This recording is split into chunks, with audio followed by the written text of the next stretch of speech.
He is a seasoned video game industry veteran with over a decade of experience in games. He is half founder of Dutch Studio Vlambeer, and he was responsible for creating games like Nuclear Throne, Super Crate Box, and the upcoming Ultra Bugs. In 2018, he also was the recipient of the Ambassador Award at GDC 2018, and he gave an incredible speech at that event that I've listened to about 4 times now, and he's such an inspiration, and we want to welcome Rami and thank him for being on with us tonight to share his incredible story. And introductions like that always make me feel like I have a lot to live up to. So it's an interesting thing. I've been in a very fortunate. I've had a very fortunate career, to be honest. I'm sure we'll talk about that a little later. But yeah, it's when you hear your own story sort of like summarized like that, it's always a little overwhelming because you're kind of like, oh wow, okay, a lot did happen. Yeah. I love how humble you are. Like, you've had such incredible success in this industry, but yet you are one of the most humble people that I've met ever in this business, and I am so respectful of you. And how awesome you are as a human being, and you truly care about our industry. Yeah, I mean, this has been my life. It's been since I was 6, right? It's been all my life I've wanted to make video games, and then for a large part of it, I was just curious. Like, I was just somebody who modified code, who modified games to figure out how they worked and what I could do and how I could break them.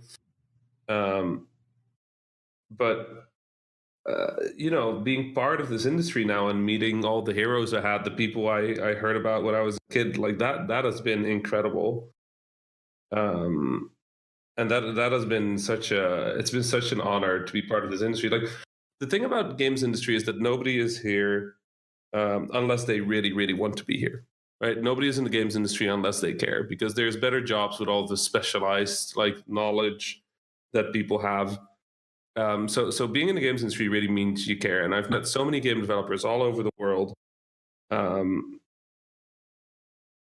It's been such it is such a humbling experience. It is meeting all of these people that give so much and care so much. Like, there's no other way to live through that and meet people that try so hard. Of course you're humbled. Like, what else? Yeah. And we kind of got that idea, too, when we had Phil Tabitsky on here, one of the creators of Octodad, a few episodes ago.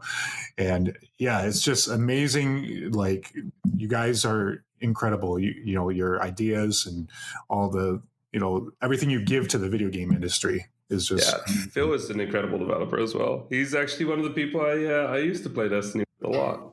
Oh, cool. Oh, really? Yeah.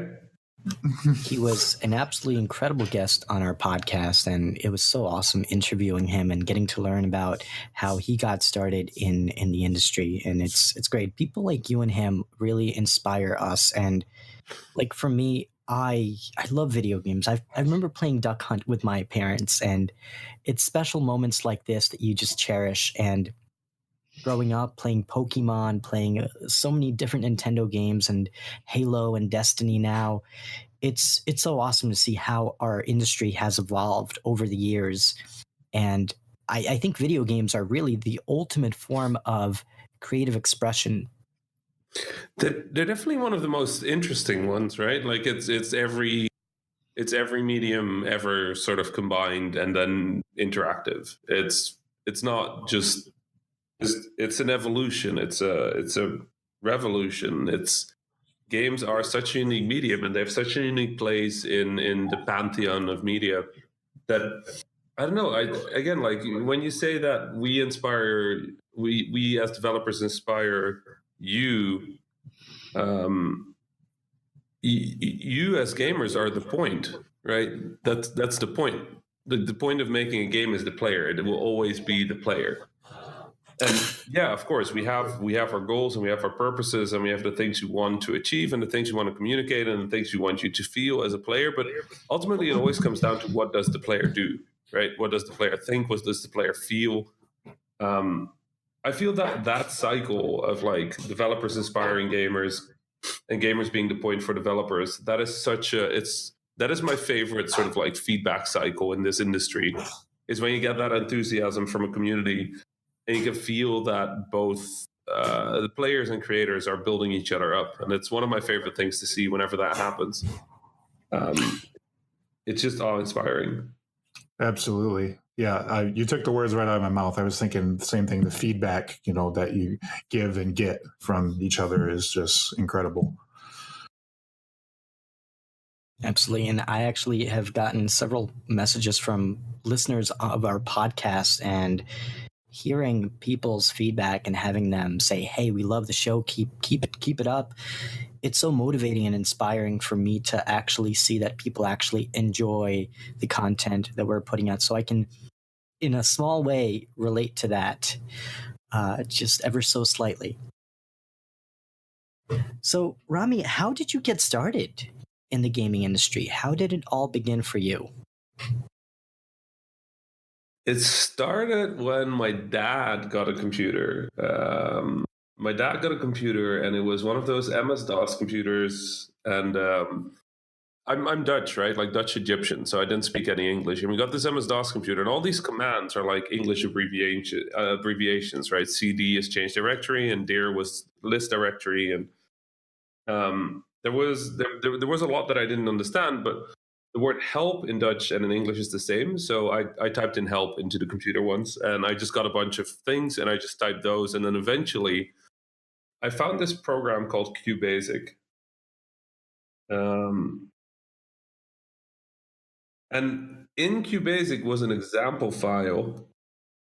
And that example file was called Gorillas. And Gorillas was one of those... Scorched, like the game where you had those two tanks across a field and you would enter a velocity and an angle and it would shoot under that velocity and angle. I feel like everybody has played a game like it. You basically just sort of like aim at the other player by like setting how hard you're going to shoot and what angle you're going to shoot. There was a game like that, but with gorillas. And every time I wanted to play that game, because when I found that game, I obviously wanted to play it with my younger brother.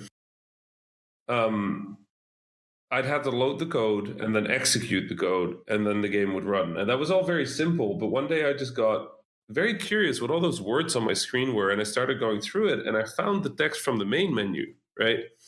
So I deleted that text and replaced it with my name. And then when I ran the game again, instead of the main menu, it said my name. And I thought that was the most fascinating thing, right? Like you change words, and now the game is different. So I tried changing more words, and then I tried changing more things, and then I broke it, and then I got a new copy, and then I changed more things, and I just kept doing that. That's been my life from that point on. I've been a game developer because I've just every game I got, I wanted to mod, I wanted to break, I wanted to like figure out how to like get code into it, how it was made. Is there a map editor? Is there a level editor? Is there a unit editor? What is there? That's fascinating. Really cool. So it sounds like you've been really into the technical aspect of game development from a really early age. Yeah. I'm a programmer, right? Like at heart, I'm a programmer. I want to write code. I want to see what computers do. When I throw different things at it, right? Like I want to see what tricks I can do. I want to see what shortcuts I can take. Programming to me is magic, right? It's alchemy. Like we type words, and those words get processed by this chip that is basically just silicon, right? It's just a silicon chip, and electricity shoots through it in exactly the right way that it's doing all of these calculations, and it lights up pixels on your screen exactly as you want it to, and it makes sounds exactly as you want it to do. And then it's a video game. Like that's come on, that is magic. There's no way to look at that and go like, no, that's like we're literally like this is when you look at your computer, it's dead. It's not a thing. It's chips, and we shoot electricity through it in such a way that all this happens.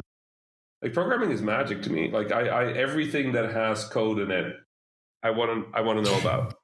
Yeah, and it's incredible how far we've come to think that now you can pick up a Nintendo Switch and get this incredible gameplay experience that would never be possible before. If you asked 10 years ago if video gaming would evolve to this point, I would not think this would be possible. And it's so incredible, the amazing games that come out today, whether it be on the Switch or even other platforms as well.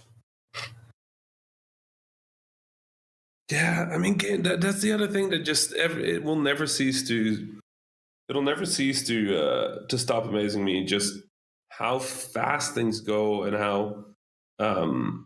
how good things are. Right, like every year in games, at the end of the year, I tried to figure out what was this year. Right, what is the feeling of this year? And the honest truth is, every year so far, it's been, wow, this was a ridiculous year for gaming.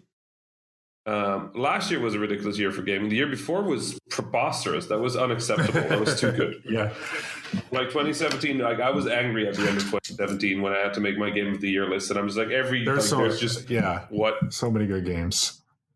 Like, I never thought of it the way, like, you broke it down. Yeah, light shooting through chips and just displaying on your screen and everything like that. Like, you're right. It is magic. It's incredible how, the industry has, like, advanced and everything. It's, yeah. Yeah.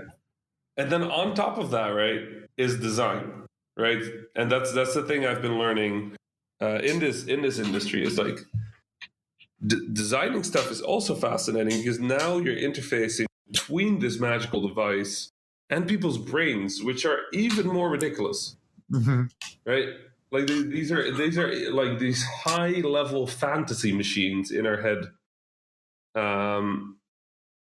that just work. Like one thing I tell students that one of the biggest traps is the thing that you can take what is in your head and put it in a computer, because it's just not how it works. Like when I tell you, okay, imagine a castle, right? And the castle is in the clouds, and in the castle is a dragon, and you're going to fight it, right? You see it? Can you see the castle? Can you see the clouds and the dragon? Can you see the warrior that you're playing? Yeah. Yeah, is it somebody like a knight or somebody, or a wizard or something? Yeah. Yeah, I mean, I never explained that, right? Like, but our brain is really good at filling that in. It's really good at just finishing this image. You see the stones in the castle, you see the fluffiness of the clouds, or if they're dark, you see like the thunder. When we program, we don't have any of that. If we tell a computer there's a wall here, the computers go like, "What's a wall?" You go like, "Well, it's made out of stones," and then the computer goes like, "What's a stone?" You're like, "Well, okay." It's just kind of like a box shape, and the player can't go through that. And it's like, "Oh, okay, I can do that." But then we use that. This all these smoke and mirrors to make your brain create that illusion again in your head, and that you fill in the details. And I don't know. I find all of this just fascinating. I can talk about it for hours, which is probably not what we should do. But there's just so much. I keep reading books. I keep talking to people. I keep learning, and it never stops. It genuinely never stops. It almost feels like every single year the video game industry pushes boundaries above and beyond what they were able to achieve just the previous years. I mean, you have games like Zelda Breath of the Wild, which is absolutely amazing. It's a tribute to what Nintendo was able to achieve with the game. And for you to have such realistic mechanics where you can climb a mountain and there's rainfall, and if it starts raining, you have to stop or else you're going to fall off the mountain. And it's little things like that that make such a incredible immersive experience for gamers like myself. Yeah. And not only that, the video game industry is not very old. It's still like, it's only just a few like maybe 3 or 4 decades old, like, you know, like mainstream video games, like, you know. When you think about it, we're just really not used to our heroes dying. That's how young we are. Like the pioneers of games are starting to pass away of old age now. Mm-hmm. That's like it can't be more than 40 to 60 years old. It's pretty incredible. Yeah. And Rami, who inspired you to pursue a career in the video game industry? Fun note. It was 2 people. The first one was my doctor. When I was a kid, I was scared of needles, like injections. And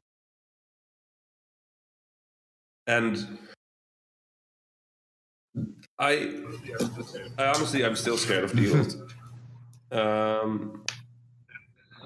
And the doctor knew that. And he tried to distract me, right? He always tried to distract me with stories or questions or riddles. And like, I was a curious kid, so I would always take those.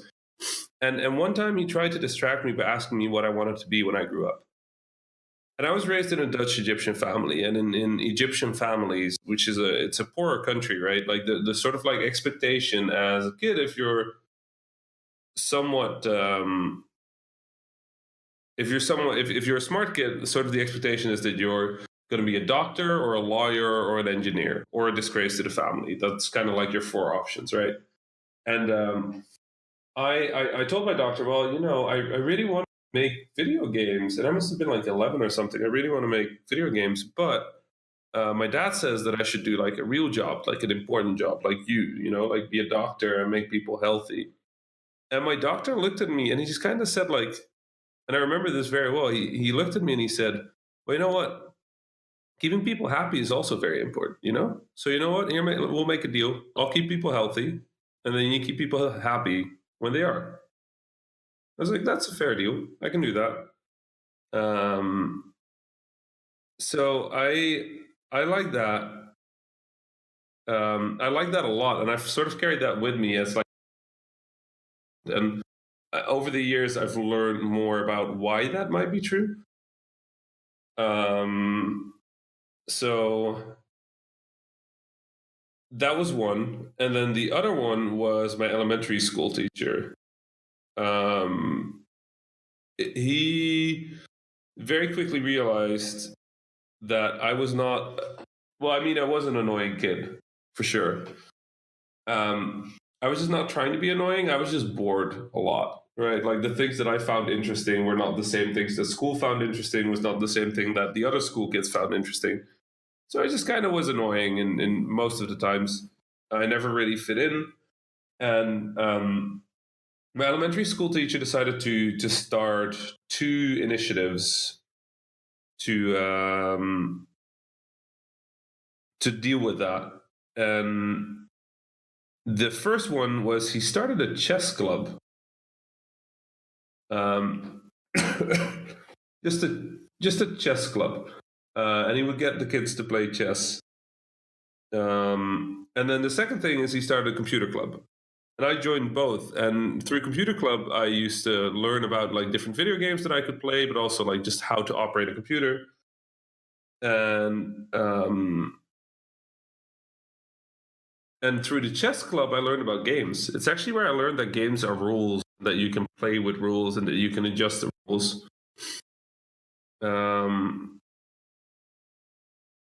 And that was those two things combined, like they sort of like instilled in me sort of the base seed of what would turn into me wanting to be a designer later on, right? I loved taking the chessboard and just putting the pieces in different configurations, or like telling the kid that I was playing with that the pawns could now move 3 steps, right? Like stuff like that. That's really fascinating. And it's really interesting that you had inspirational figures in your life from a very early age who pushed you into something so awesome and special to foster your creative desires and your abilities as a developer? Yeah, so I hate quoting. I really hate quoting famous people, but I think it was Steve Jobs who said that you can only connect the dots in hindsight. And I think that's very true. Like every life has like these small touches from strangers or from people that are not like a main part of your life, but that kind of like nudge life in a direction, right?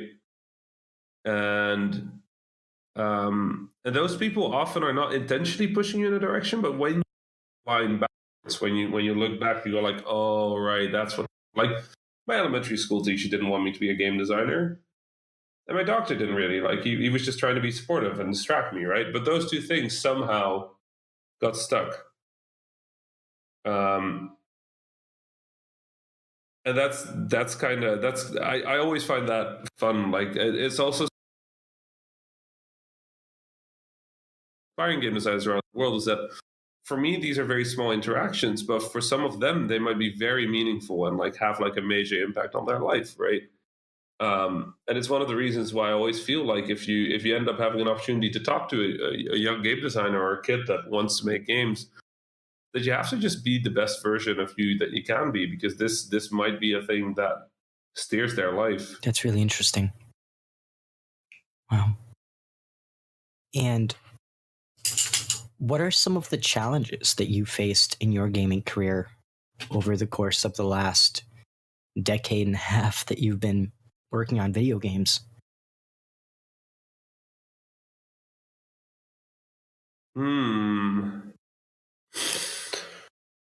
Yeah, I mean, there's always so many. Like game development is challenging. It's not an easy job, and it's not a job that is. It's not a job that I would recommend per se, right? It's a job that you have to care for, and in fact, I always when kids say, "Should I go into game development?" I always answer that I will never answer that question with yes, right? I will never say you should be a game developer. You should only be a game developer if when I say no, you're still going to do it. That's when you should be in games. So I always say no, don't be a game developer. Be a game developer is if no matter what I say, you will still go make games. Because that's what the games industry is. It's not an easy industry, and it's an industry that deals with a lot of issues, deals with a lot of thankfulness, but also thanklessness, deals with a lot of support, but also toxicity, deals with a lot of structure, but also chaos, deals with a lot of creativity, but also money. Like it's an industry of contradictions. Every piece of knowledge that you might learn is going to be outdated in the next 6 to 12 months, right?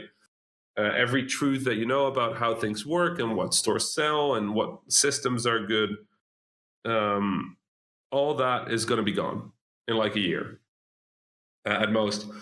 And I think I dealt with very similar challenges. Like I was, interestingly, when I started, it was very young in the indie scene. It was 2009, 2010. And back then, indie was very much a counterculture. So a lot of what the indies were doing back then was just being anti-AAA. Right, we wanted to make more creative games, less formulaic games, and just like kind of do like a big, make a big gesture, right? So the games were smart, they were small, they were chaotic, they were not very polished. They had soul. That was all they had, and I came in and I have this very strong feeling from my dad, from the doctor, engineer, lawyer thing, that if I do something, it should also be able to pay for my family, right? If I grow up to have a family, I want to be able to pay for rent. I want to be able to pay for food. And so I came in very, very business minded for an independent developer. And that at the start, that was actually really rough because a lot of people just didn't want to hear it. They didn't want indie development to be about money because AAA development is about money. Indie development is about art, right? And it took a few years before people started turning on that one, mostly because all these kids that were being independent developers suddenly had expenses. So they suddenly needed money, and they were like, oh, wait, maybe what Rami is saying is actually not out of an idea. That was an interesting moment. It was actually because another developer, one of the developers of Hotline Miami, did a speech in which he just openly admitted that, hey, folks, like, I know we've been doing this thing for art, but also wouldn't it be nice to be able to pay for rent? And everybody's kind of like, yeah, maybe that's true. That might be nice. And then after that, I think my biggest challenges have always been that. So I like to help, right? It's a big part of who I am. I have this amazing platform that I've been granted by hundreds of thousands of game developers around the world, in which I can talk to the games industry. And it's not the entire games industry, because the games industry as a whole is huge, but like a reasonably large part of the games industry sees the things I say and listens to things I say, even though they might not agree with it. And I've been trying to use that to the best of my ability to try and do good, to make the industry stronger, to make it more inclusive, to make it more accessible, to make it more positive, make it more transparent, right? So I have a very strict, like, no nonsense. Like, if I'm going to talk about something, I'm going to give people the full story, even though that might not be something I like. I'm still going to explain why things are as the way they are. And the thing I realized about helping is that one of the downsides of helping is that if you help somebody, you're automatically not helping everybody else, right? If you can pick 3 people that will get a grant to go to a thing, that means that all the other people that applied are people that you've now not picked. And that's a feeling that took me a lot of time to sort of be okay with, that I can choose between helping a few people or helping nobody at all, but there's no way to help everybody. And I don't know, that's been a surprising challenge, because if you're somebody who's used to just try and do good all the time, realizing that all good comes with a flip side is not something you want to hear or want to admit, right? And here we are, and I had to come to terms with that. And obviously, just the game development challenges, computers break, publishers go out of business. Yeah. Major drama, last minute changes, like the trash fires of the games industry. Like, I've been through all of those, but I think those two have sort of been my defining issues over the last few years. That's a very interesting perspective. I mean, it's like, yeah, I mean, competition is quite insane right now in the video game industry too. It's just, there's so many different developers out there making so many different games and so many walks of life and so many genres, and that's very, very, and so many incredible games that you really want to play, but you have to like pick and choose the limited time that you have to play games, what you're going to play. So it's always a challenge for me, because serious problem. all these different consoles, and I appreciate and respect, but yet I don't have the time to play all these games, and I want to. I have such a backlog. Me and Shadow will agree on that. Yeah. Oh yeah, absolutely. I mean, I'm the same. I want to play everything, right? I want to play every game. Even the bad games. I love bad games. Bad games are some of my favorite. Yeah. Because there's so much to learn. Like, I feel like, so there's 2 types of bad games. One, right? There's the one went wrong. And just despite everybody's best intent, and starting with a good idea, it turned into a bad game, which happens, right? Yeah. But then the more fascinating bad games are the games that try to do something else and kind of succeeded at it, right? You could kind of see what they were getting at, but they just didn't quite nail it. And because it's new and weird and unexpected, and it's not perfectly executed, people just don't like it. And I love those games, like Alpha Protocol, Binary Domain, Earth Defense Force, Ace Combat, like that sort of like range of like semi-broken games is some of my favorite, because you play them and you just go like, oh wow, okay, that's what they were trying? That's dumb. That's never gonna work. And then you play it and you're like, they got pretty close actually. It's not quite there, but and I always find that interesting. Like, there's some of my favorite games. I actually just booted Earth Defense Force Iron Rain before we started recording this podcast, because it is one of my favorite game series in the world.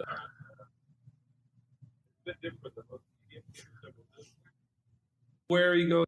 But it's shooting big ads already, and I'm very excited to shoot I heard about ads. that game. I might give that a look sometime too, because I've been always interested in it, because I always hear about it, like from other different outlets and things like that. And Like think of it this way. You know, like imagine there's a 14-year-old kid who really just watched their first, like somehow they ended up watching Starship Troopers. Mm-hmm. And then also they got like this team of super talented PlayStation 2 developers that would just listen to whatever the kid says. Now imagine the game that kid would make, and that's Earth Defense.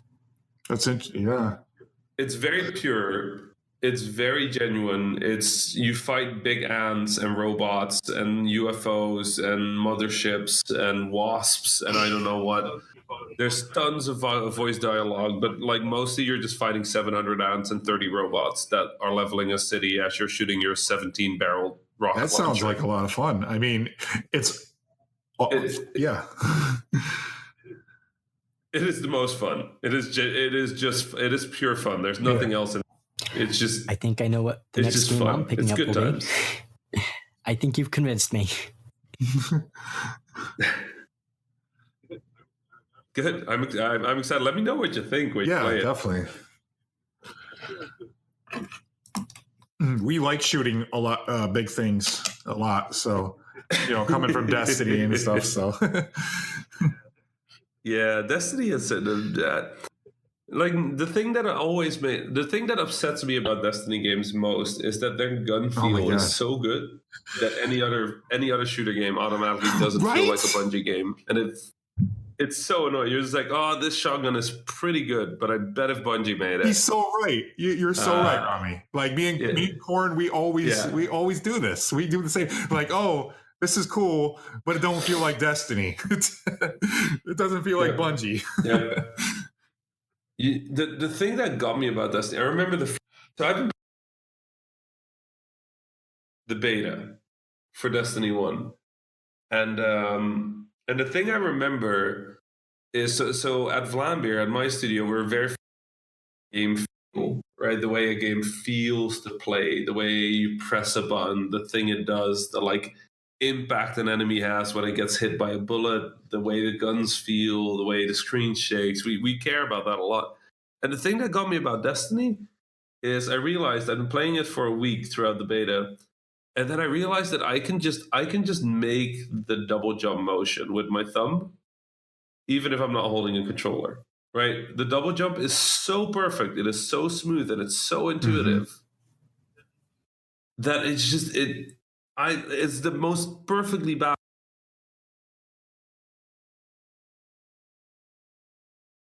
About which double jump is best and which double jump is better and which class is the better.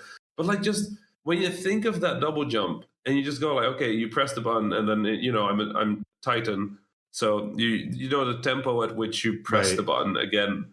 Like that feeling is phenomenal. It's perfect. Like every double jump in Destiny, it feels nice to execute, even if you might yell at being a hunter that can't make this specific jump unless you do the triple thing or whatever. Like whatever your complaint with your classes. I always feel like the double jump in Destiny always feels good.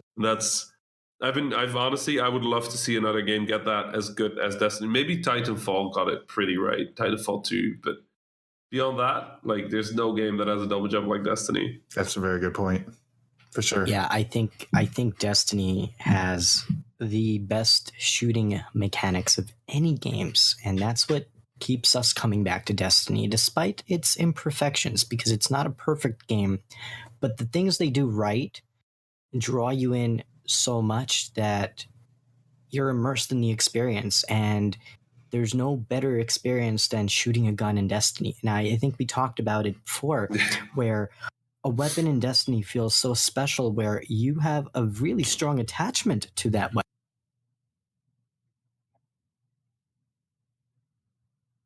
The Icebreaker, Fatebringer, Vision of Confluence. Stories, honestly, I spent forever trying to get a Galahorn in one, and then one day I found 2 in a row. Right? And I was so excited. And guess what? Xur sold the next day for the first time ever. Dally. Yep. Yep. It was the first time Xur sold the day after I found 2. My first two Now, Gala was Awards. that Yeah, was that before the Rise of Iron came out, or was that in the second week of the game being out? I think it was before the Taken King, if I'm not mistaken. Yeah, it was halfway through Destiny 1, I think. Yeah. No, my weapon of choice is Telesto. It's always been Telesto. As soon as I got my first Telesto, I've always run combo. It's a scout rifle for main, and then for primary, and then or nowadays I guess kinetic, and then a Telesto in energy, and then a rocket launcher or machine gun in heavy. That's always been my loadout. I just know I don't know why, but I think it's the difference between like the oof, like the punch of a scout rifle and the like needler-esque like floatiness of the Telesto, and then just like the slow, satisfying like of a rocket launcher. Like it feels like a symphony a little. Like it makes me very happy to just be able to go through that. Yeah, I was a big fan of the Needler from Halo myself, so I can relate for sure. Now, out of curiosity, Rami, what's your favorite Halo game? Oh, wow. Okay. It's gonna be ODST, I think. It's ODST or Halo 2. Oh yeah. It's Halo 2 because the way that it dual wield was so interesting. It's so weird. It's so different. And I just remember like having to deal with that, like oh, I can do two guns at once. Oh, that's awesome. Okay, like what, and then just realizing all the combinations you could do, and it was just such a cool thing. And just sort of like the opening sequence was super good, and like the ending was kind of bad, but like hey, whatever. Halo 3 made it work well in the end. And then you obviously had after Halo 3, you had ODST. They had Reach, which was also really good. But I think the thing I liked about ODST is it did a really good job of taking sort of like the Halo universe and expanding on it in a way that was just sort of unexpected. Like, yeah. Spartans are cool, right? But ODSTs are not Spartan, and maybe that makes them cooler. Right? These are just people. Like, they're just dropping into hell over and over again because it's the right thing to do. It's the fight that needs to be fought. And they're not like set up with like the best armor and like the best shields and like all this super classified access. You're just like doing this weird detective story. And I don't know. Like I remember ODST and the sort of jazz soundtrack, you know, like there was a lot about ODST I really loved. I've sort of like I really respect 343 for taking on that mantle. I have to admit that I've not been as big a fan of the later Halos as some of the earlier ones, but I do feel that Bungie at the start also really needed to figure out where they were going with it, and I gave them 2 games the time to figure it out. So I'm giving 343 the exact same, right? Like Halo 2 was good by accident, I feel, and Halo 3 was good. So maybe they will get Halo 6, I guess, Infinity, whatever is next. Like, they'll get it right. For the PC, and me personally, I'm so excited about that because being able to play video games on the PC, it's so game-changing. Like, you're not hampered by hardware. There's no limitations. You can fly, and there's no other medium that can give you that incredible feeling. Yeah, for sure. Like we've talked about like why games me, but there's a lot of reasons why I think games are such a powerful medium. But you know, in the end, it comes down to some of my best memories are in games, right? Like I think that's what matters most in the end. Is not like the way, like, yeah, the way they're built is important to me, and yeah, the community is important to me, and yeah, the games are important to me, but ultimately, like, some of my life's best memories are game-related memories, are things that didn't happen in real life, but they happened in video games. And I was in Washington, D.C. for the first time in my life the other day, right? I'd never been there. I was doing a project for the Library of Congress, sorry. And it was this amazing experience that I was driving through Washington, D.C., and just trying to something felt very familiar about it, but I've never been there. And then I realized that I played this mission in Call of Duty called Off Their Own Accord. And it's one of sort of the climactic battles in Call of Duty Modern Warfare 2, and it takes place entirely in Washington.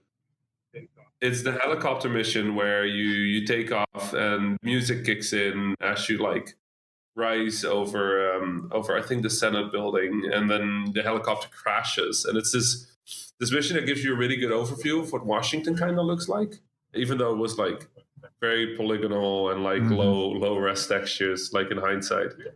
But it's weird that I had memories in DC, even though I'd never been in Washington DC. That I feel that's sort of the magic of games is when you play a game, you suspend your disbelief and you just accept that what is happening is true, right? It's kind of a requirement for a game. You now believe that you are this character, which means that if your health is low, you believe you're about to die. And yes, death in a game is different, but there's still the I need to take cover. And there's still the panic response. There's still the oh, what's happening? There's still the connection with your main character. If it's a story game, there's still a connection with the world. If it's an environmental game, we have to accept that what's in a game is true, which means that we also accept that the memories we get from games are true. Just on a subconscious level, right? And we understand that game memories aren't real. But at the same time, they are, right? The friends you make in games are real. The memories you take from games are real. The stories you take from games are real. So I think for me, that sort of defines why games are important. These things happened to me, even though I was sitting on my couch. That's really fascinating. Now, what would you say defines a great? I think a great video game is something that you go into and then you come out of it.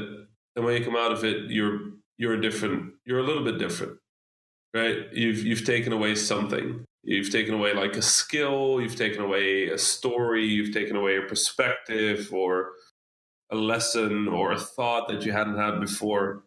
And I think that honestly, to me, is fascinating. Are you play Papers, Please? Did you play Papers, Please? That's one that I have not played. You should play Papers, Please. It's a game that is very much about... So I'm just going to spoil the entire game, sadly. But so if you want to play Papers, put fingers in your ears while I talk, and I'll just ping somewhere. But the base idea of Papers, Please is you play a border guard that just stamps people's passports. Right? That's it. That's the entire game. You get a passport, you have rules. Every day the rules get more complicated. And at the end of the day, you get money for each passport that you've stamped. And if you get too many stamps wrong, if you reject too many people that shouldn't be rejected, or if you let in people that shouldn't have been let in, you get in trouble with your boss. And if you get too much in trouble, you get fired and the game is over. Now, it starts very simple. You check if the name is correct, you check if the gender is correct, and you check if what they tell you is correct. And if you see any contradiction, you click on the two pieces of information that are contradicting, and then you can ask about that, right? And then based on your feeling, you're going to not. So at the start, it's very simple because you go okay, your name is right, the amount of stay is right, blah, blah, okay, this is all fine.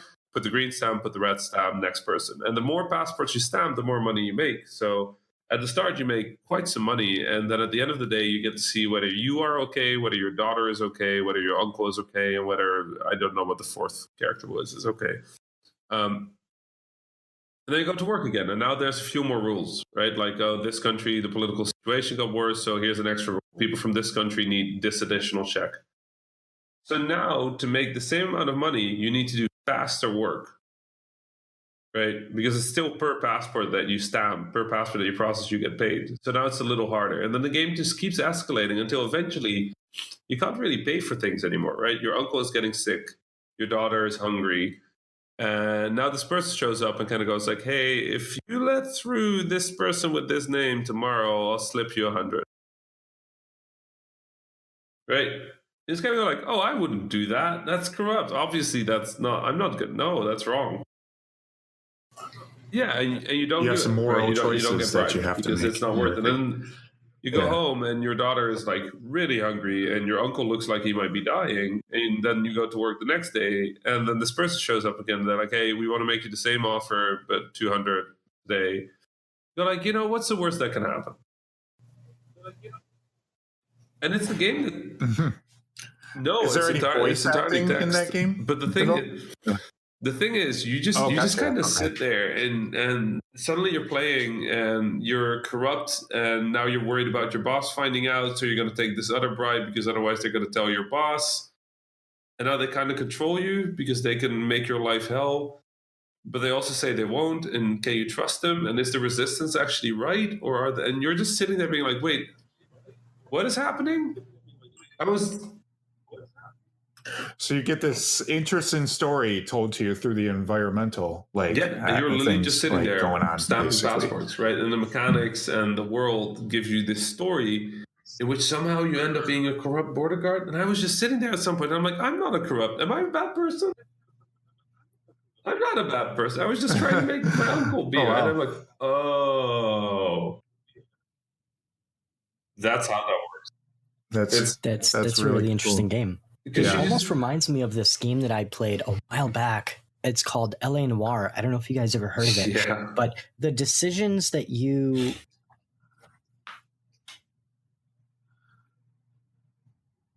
game, so your interactions with the different characters in the game will affect how they treat you and how the game will ultimately unfold.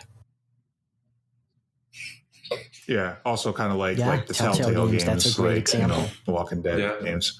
I'm always a little sad of how LA Noire ended up. Team Bondi was an interesting game development studio, but they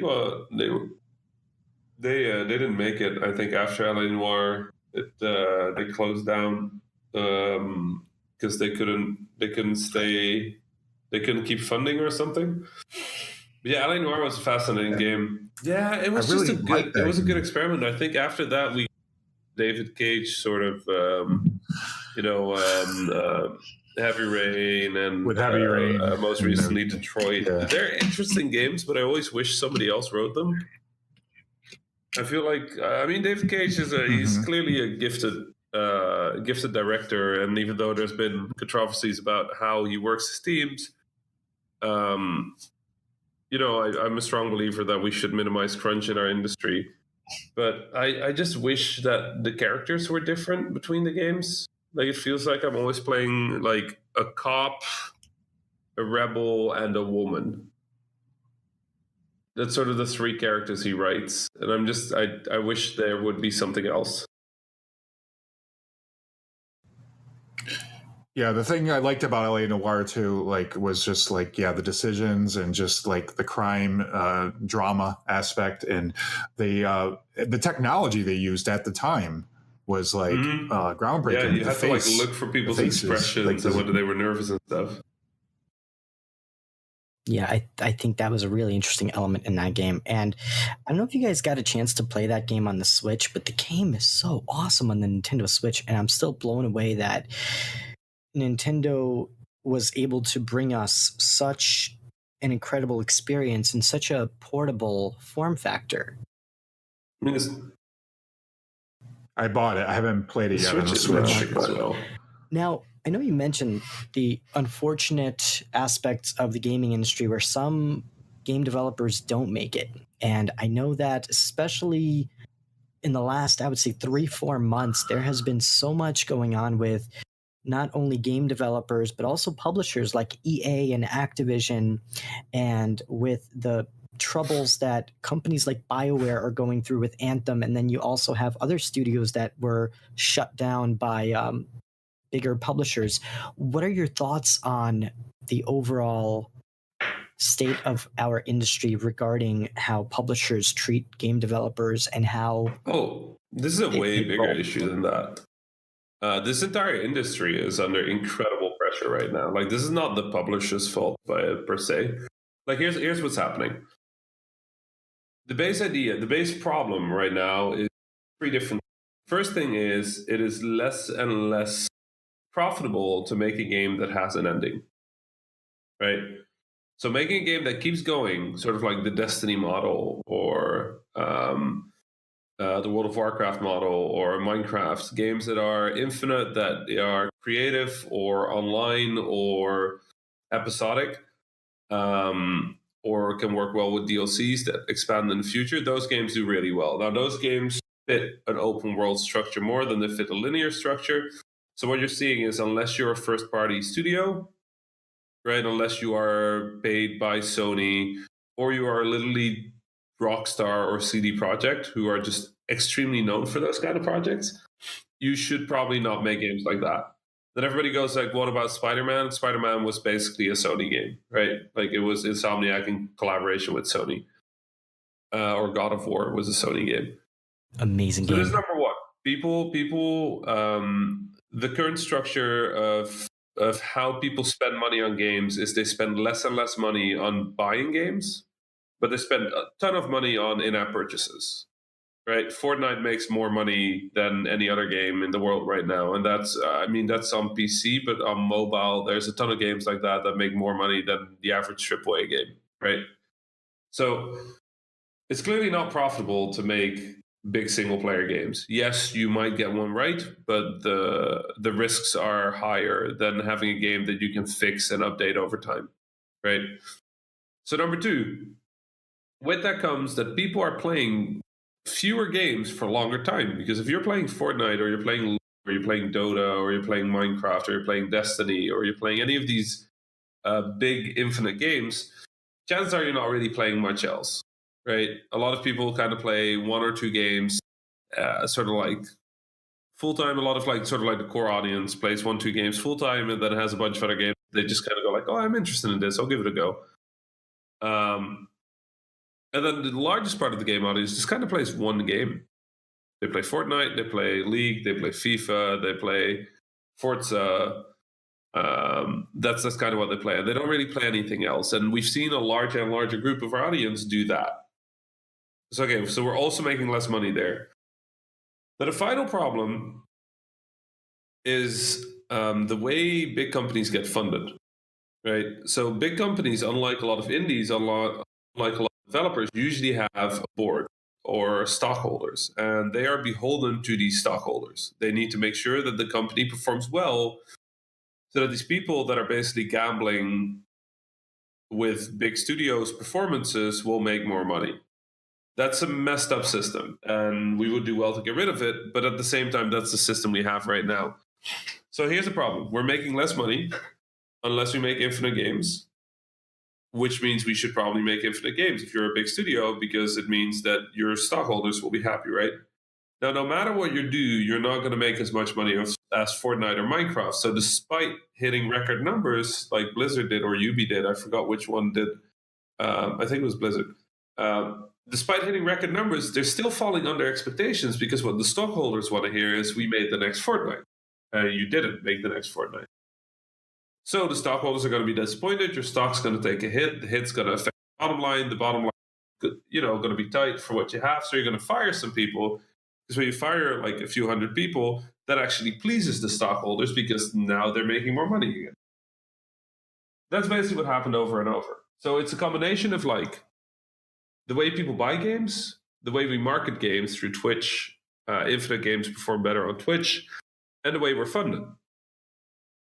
But there's not really a way out. There's not a solution here. There's no like, oh yeah, just right. Oh, just make big single player games. No, that's a bad idea. Oh, just ignore the stockholders. Well, you can't do that, because they'll literally just remove you from power. They can do that, right? So I think a lot of the games industry is just trying the best they can with what they have, and you see a lot of desperate moves, right? Like you see a lot of studios pivoting to games as a service, and they're not good at games as a service, right? They're trying to learn as they go. You're seeing a lot of like companies trying the free-to-play model, but then not quite working it out, or the audience doesn't like free-to-play. But like, we have to earn money somehow. I don't like it. I don't like any of it. I don't like the free-to-play stuff. I don't like microtransactions. I generally don't like the infinite big games, the open world. So like, I generally don't like it. But hey, honestly, we have an industry. People need food. They need rent. Like, of course they're going to try. Yeah. And I think a lot of people don't realize, who criticize video games for including microtransactions, that it costs a lot to build a video game. And if you think about it, the cost of video games haven't really increased in the last decade or two, because I remember when I bought a game for the Super Nintendo for $50. And Yeah. you know, we're remember when I paying bought one for $50, $60 for $69.99. games today, but or even less you're now. not. Yeah, people buy their games in sales. I wonder if part of the issue is the fact that mobile gaming was introduced and it became such a popular thing that our society has become more casual when it comes to gaming. So the revenue streams kind of changed from big immersive single player games to smaller games that you can consume in bite-sized forms. I think there's separate audiences though. Like, I think one of the cool things about mobile is that there's no hardcore gamer that went like games now, right? Like, the hardcore audience is still there. It's just that they are having the same behavior as players. And a lot of hardcore games will go like, absolutely not. I never pay for in-app purchase. But like, these companies don't make decisions without numbers, right? If it's not gonna sell, they're not gonna do it. But despite like all the backlash, these games perform way better with free to play than they perform as a single purchase, because people buy them in a sale like 6 months after release, and then that's it, done. Now you made like €12 on a game that cost you like $200 million to make. $12 on a game that cost you $200 million to make. Like, it's just not sustainable. The way things are right now, it's just not sustainable. And again, like, I'm not a fan of this right now, but if I had better solutions, I'd give you examples. I don't have any. People go make better games, and I always go like, what do you think we're trying to do? Like, none of us are sitting here going like, you know what we need to do? We need to make a really bad game. That's it. That's the ticket right there. We're going to make some money by making it. Everybody's trying to make a good. Would you say that platforms like Steam and Xbox and PlayStation are making it kind of more difficult for game developers to make a living because they're maybe taking too large of a percentage of the cut? I mean, that's also pressure on us, right? Like 30% of our sales. And that's not if you don't have a publisher, right? If you have a publisher, the publisher also takes a cut. And if you're doing physical, then the stores also take a cut. Like, there's not that much money that stays from a game purchase in general. But I don't think that's the main issue. I think the main issue is, how do we play games? How do we consume games? And in the end, game developers are going to make what people play, what people pay for, right? That's the whole full story. So if people don't like what developers are making, then that says something about what, like, either there's like a disconnect between what people expect games to be and what people are actually doing in games, or there's a disconnect between what the numbers say and what people say they do. Either way, like, something isn't right? Like, it's not like Fortnite is making more money because what they're doing is hated. And then people go like, well, it's more casual players. I'm like, yeah, but isn't that exactly the point? As many people loving games as possible, and then also developers making money. I don't know. Yeah, and it's just the mass appeal too. Yeah. There's a lot of children that play Fortnite and everything too, along with the adults as well. And those children are also asking their mother and father for credit card to buy the microtransactions and things like that. So like you said, yeah, they're the most profitable company when it comes to like the microtransaction. It's hard. Like that. So here's the thing: when you see a single player game, when you see a bunch of microtransactions in a game, a lot of people go like, "Oh, look at this! They put micro." You know how hard some person fought to make it just that many microtransactions. Like, there's somebody in this chain of this decision making in this game that had to go up to the stockholders and go like, okay, listen, Fortnite makes infinite money. All these mobile games make infinite money.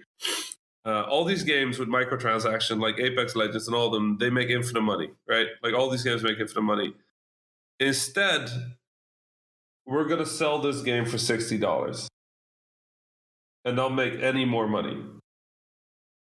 That's the sell they have to make. And somehow they come out with, okay, you can do it for $60, but they're like, we want a something of a visual thing that people can buy, like hats or something. And then the designer the creative lead goes like, okay, we'll do the stupid hats, but then we don't want anything else. And then the stockholders go like, okay, we won't try for Fortnite money. Like, you know how hard a fight that is? If you had to convince somebody of like, here's a bag of attention, but also you could also choose for like this $20 bill. Would unionizing help out at all? It will help in many ways. It'll give the developers a stronger voice. It'll allow us to make sure we have better conditions. It'll make sure that we protect our health better. It'll make sure that bonuses are distributed more fairly. It'll help in infinite ways. Yeah, job security, stability, but like as well. Again, like it won't stop layoffs, right? It's not going to stop us from having to worry about having a job after our next game. Like what it's going to do is make sure that when we get laid or when we end up having to find a new job, that at least the conditions for that are fair, right? That we don't wake up and go to the office, and then when we get to the office, we're locked out from the building. And we can't even reach our computer. We can't save anything for our portfolio. We're not allowed to like log out and say goodbye. It's just like doors are locked. Sorry, get out. Right? We don't get escorted out of the building out of nowhere by a security guard, because those are things that happen. A lot of game developers are under something in the US called at-will employment. That's pretty unique to the US. But it just basically means that they can fire you at any given time. And then you're done. You leave, and there's no real good severance or anything. Like unionizing will help us with that, but it won't help us with the forces that are acting on this industry, because they're not a publisher problem. Like the publishers are not the problem here. The problem with the current situation is everybody's doing exactly what they're supposed to. Right? The gamers are looking for the best deal possible, for the best game possible. That's exactly what they should do, and they should look for games that don't try to milk them for money. They should look for games that give them a lot of value for their dollar. They should look for games that play with their friends as long as they want, right? That's what the audience should do, and they're doing that. Developers should make games that will perform well in the industry, that they can get funded by publishers, and that ultimately will lead to them being able to survive for another game, right? Make more games to be able to pay for their developers. And the publishers need to make sure that their stockholders are happy, so they need to make sure that whatever they do, whatever investment they make, they're going to get the maximum return. Now, if the publishers don't do that, they won't have money to fund games. So if the publishers don't do all the bad stuff that they're currently doing, then likely there won't be money to invest in games. And then a lot of people go like, well, look at these directors getting all these bonuses. Like, hey, I don't understand it either, right? The way this has been explained to me is that these people at the top of companies have like some sort of like it's nonsense. Like give them less money. Like I agree, but that's really not going to save the problem, because the problem remains the same. We're still going to have to convince the people funding the game that this is a good investment. So the publishers are doing what they're supposed to, which is they're only investing in games that will make maximum profit, transactions, infinite games. Developers are making the games they can get funded, because if they're not making games, they're going out of business, and then 300 people lose their job. And gamers don't want any of it. But they still pay for it, apparently. That's really interesting. Now, do you think that mediums like Kickstarter would ease that transition, where maybe you may not need that publisher support as much if you have platforms where the players fund the project themselves? We really hope that was the case in like 2013, 2014, but it turns out that despite the audience's best intents, right? One thing that we have to admit about publishers is that they're usually very smart about how a game gets published. They know that story. They know that when a developer comes to them with a pitch, that the final game might not look exactly like the pitch. I mean, Destiny, I think pretty famously started as not a first-person sci-fi shooter, right? Yeah, it was a fantasy game. It was more fantasy. From what I understand, it was third person. Yeah. And then apparently somebody internally just went like, yo, we have nobody here that's good at fantasy. We have nobody here that can do third-person cameras. We've done first-person for forever. We're good at it. What are we doing? But the game that they pitched to Activision Blizzard for like, what was it, $500 million? Can you imagine? People go like, oh, the publishers don't take risks. You know how big a risk Destiny must have been? Because imagine the studio that does Halo comes to you, and they go like, we want to make a game with you. And you go like, cool. Are you going to make a Halo game? And they're like, no, not Halo. I was like, huh? It's like, okay, so what are you going to do? It's like, I don't know. Like, does the audience like Bungie or does the audience... We don't know. Probably both. Hopefully both. We're not sure. But, all right, hear me out. So Halo is this big sci-fi thing, right? And you're like, yeah. And they're like, okay, so it's not sci-fi. It's fantasy. You're like, what? And we're super good at first-person games, so we're going to do third-person. It's like, but what? And it's like, okay, and imagine it's like an MMO, but not quite. It's like sort of an MMO. It's like an always online. They're like, no. 3 people. You're like, well, but isn't World of Warcraft like 60? Like raids are 60? And they're like, no, we'll do raids. It's like 6 people. It's like, wait, so you're playing with 3, and then sometimes you're playing with 6. That's it. It's like, yeah. Okay. And also, it's like first person, and nobody has really done that probably before. So it's like a first person pseudo MMO fantasy game by the people that made sci-fi shooters. Oh, and also we're going to take 10 years, and it's $500 million. Somebody sat there and went like, you know what? We're going to sign this. Yeah. Here's the $500 million. Go make your fantasy. I would not do that. If I had to make the choice to fund Destiny, I probably would not have funded that. Like, and I love Destiny. One of my favorite games ever made. But like, when you think about what that pitch must have been like somebody had a lot of courage down there in Activision Blizzard to just go like, you know what? I could probably justify this to my bosses. Well, I guess that would have been Jason Jones and whoever else was with him at the time. At least it took Marty with him for that one. But I mean, good music. Yeah, and that it got messy. It got messy between Marty and Joseph Staten. And, I still don't have the full details of what happened there, but it sounded like a mess. Yeah, like it was just they didn't like what Joseph wrote because they said it was too linear. Like, just like you said, the problem that we have in the industry right now, people want these ongoing games that don't end and things like that. Publishers want that or stockholders want it because it's going to make the most money and everything, like in the long run. And it's so interesting that you bring up the perspective of being a publisher, because I think that especially in Destiny, Activision got a lot of heat for a lot of different things, and people don't really think about, a publisher having to spend $500 million on a project and take such it was huge. big risk. And it's a consideration that we often don't really take into account. So that's really interesting for you to bring this up, because I didn't consider this as a don't get me wrong, right? That doesn't justify anything, but this is the perspective the publisher has. Right? They're looking at this thing and they're like, we spent $500 million on this. We're gonna have to make money to justify that $500 million, and we don't have to make $500 million. No, we need to make like at least double to make our stockholders happy, because otherwise we're gonna have to fire 800 people. Yeah, that's really interesting. And now we know that in January, Activision and Bungie decided that they were going to split, and Bungie now, from my understanding, is publishing their own game.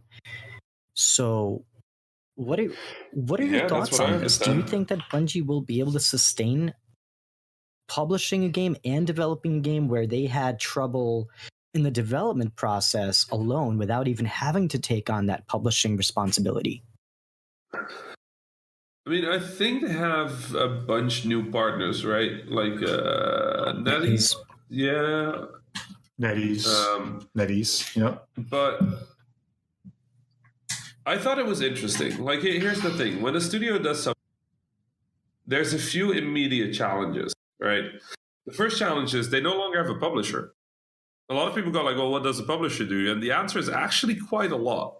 Like, a publisher tends to take care of everything from like QA to release management to negotiating deals with major platforms, like establishing certain like timelines, production from overhead. And yeah, the studio has some of that internally, but as soon as they do that, they're going to have to spin up this entire new team of people that are going to take care of all this stuff, right? And I know Bungie internally had an incredible marketing team and they had an incredible community team, but there's still a lot of responsibilities that were Activision Blizzard's that are now Bungie's, right? So that's one. Second, it obviously changes the way the game has to be developed, because in one way, they just don't have to listen to anybody anymore, which is nice. On the other hand, their challenges are exactly the same as Activision Blizzard, which is they need to make money. They can keep it a little closer to what they originally intended, but we actually have no idea if what they originally intended was better or worse than what Activision Blizzard made out of it. Because one weird truth about game development is nobody knows what they're doing. Bungie definitely doesn't. Like, you can tell from how they're experimenting and how they're moving things around. Like, they're being, from a game developer's perspective, what Bungie is doing is fascinating. It's really cool. They're experimenting and iterating on a live game. You can see them try different things and then go, okay, this works. This doesn't work. Okay, this will come back next season. This we're taking out. Okay, we're just going to overthrow the entire DLC scheme from like the Comet system, and we're now going to do season passes or seasons. And like, as the game goes, they're experimenting with this stuff, right? They did Destiny 1. They started work on Destiny 2 halfway through, and you can kind of see in Destiny 2 that a lot of the choices they made are responses to the Taken King, right? Which was in development, presumably, when Destiny 2 must have been started. So you're seeing all this stuff where Bungie is being a phenomenal game developer, right? Just it's like, for me, it's super impressive to see. They have not only the wherewithal to understand that this is an evolving game, and to get it right, they're going to have to get it wrong sometimes, but they also just dare to get it wrong, right? Like, when they did the going faster update, right? When they did, what was it, Destiny 2 Forsaken? Yeah, when Forsaken came out, like, come on, that's not a DLC. That's a full new game. That's Destiny 3. I went and visited Bungie after that, and I told them, like, I don't believe what you just released, Destiny 2 Forsaken. What you just released is Destiny 3, and you just called it Forsaken, because the amount of work that went into rebalancing every weapon, every class, doing all the numbers again, speeding up things, different jumps, like, come on, that's a new video game right there. Yeah, and for only $40, we got so much incredible content. I think the Dreaming City to this day is one of the most fascinating sandboxes that they've released to date. That's their experimenting, right? They're just trying stuff, and they realize that cool. But then after that, they changed the model, so now they don't actually have a lot of time to make it, which is unfortunate. Because now the model is they're not getting $40 for it, or you can't really justify creating something like the Dream City unless you have a stable income. It's really interesting. So, yeah, that's a good point. So here's the thing: like, am I happy that Bungie is now the largest indie studio in the world? Yeah, I love it. I'm an indie. Like, welcome. Like, come join us, right? Like I said everybody I knew at Bungie. And but on the other side, am I scared? I'm worried for them. Of course, I'm worried for them. Like, I don't know what their numbers are like. I don't know. Like, I don't have a lot of insider detail that other people would not have, right? I know some things. I've had conversations, but like in general, I don't know what this pans out as. But one thing I know about game development is it's not necessarily better to be untethered. Right? It's not necessarily better to have nobody looming over you and going like, no, you have to do it this way. Because everything they do now, if it's good, it's 100% them, right? But if it's bad, also 100% them. Yeah. It's also 100% them. So, and that's a risky situation to be in with a game like that. In your opinion, would you say that Bungie made the right call by splitting up with Activision when they did back in January? You know what? I don't know exactly what happened there, but I think it was just the logical call. Something like this doesn't happen, right? This is not a games industry story. There's no way this should have happened. Whatever must have happened there is either Activision Blizzard wanted to get rid of the property and they gave Bungie a really good deal, and they just looked at it and went like, well, you know what? We'll just be indie again. It'll just be our own thing. I think it has both to do with it, because I think Activision wasn't they weren't pleased with the sales and things like that. They weren't they weren't getting a return on their investment. They were not getting a return on their investment. So what you do is you get rid of your Bungie doesn't have that much money. They're not a $500 million studio. They did a $100 million deal with NetEase, right? So I'm gonna guess some of that money paying for this deal, maybe. I don't know. It's possible, yeah. They're also making that game. Yeah. They're making a side game. But think about it. Bungie is not a super they don't have a lot of money. They're a relatively studio, kind of surviving on the margins, from what I understand. This is not a. It doesn't seem like a studio that makes a game and then sits back with infinite bags of money. These people are working for their money really hard, right? But that means that really what Activision Blizzard must have asked can't be more than 100. It can't be that much. It also puts them in a good position, though, because they can accept offers from a lot of. But do you think the community would be okay with that? Right? If they went we have good news, Ubisoft. I don't want to see the Reddit. Yeah. It's funny you mention that, because me and Shadow Price have a little bet, because I have this opinion that Bungie will go back and cut some kind of a deal with Microsoft and work together again, because Xbox needs games right now, especially with the lackluster year that we've had with Xbox not really having too many great exclusive titles this year. They did, but it takes time to develop games. Yeah, it doesn't happen. It's going to take years for us to really realize that potential. Yeah. It's going to take some time for them. So here's what I think. I think Bungie is going to go as wide as possible. Just hit the platforms as evenly as possible. I think the exclusivity deals might continue because they make good money. And like I said, this is not a studio with infinite money. They need that money to survive. And I don't want to paint this idea that Bungie is a studio on the brink of collapse, right? I don't think Bungie is a studio on the brink of collapse, but as an outside as an outside view with sort of an understanding of how money flows in the games industry, this is not an infinite money studio. This is a studio that has to keep making money to stay in business, and not on 5 years of budget, right? So there's that. They're developing presumably 3 games at once right now, because they've got a side game. I'm assuming that development on Destiny 3 must have started, and they're continuing to develop season stuff, right? Yes, because we got some information from Insight, developer Insight video today, that they said that. Yeah, it was just a short video, about 3 minutes or 50 seconds, almost 4 minutes. But they actually mentioned the darkness again. And they haven't mentioned the darkness at all in Destiny 2 until now. And Luke Smith hinted at something in a post about, I want to say it was late January or mid-January. I'm happy Luke Smith is back. I honestly, I know. Yeah, vanilla state. But again, maybe my perspective is just very different.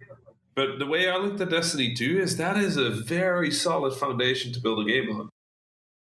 Right? Destiny 1 was sort of this house of cards that very much looked like it could fall over at any point, and any change they wanted to make took forever. And then, like, Destiny, such a, like, adding Gambit, that's cool. Come on, that's an amazing mode. They built that on top of a game. Like, I don't think one that would have been a possibility.